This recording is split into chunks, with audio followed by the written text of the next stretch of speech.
Круговое движение. Второй съезд.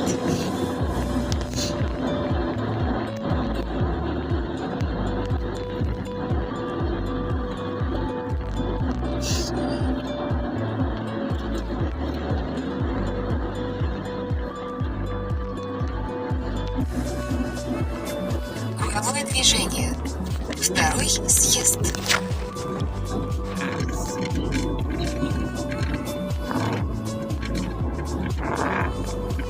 Через 800 метров поверните налево.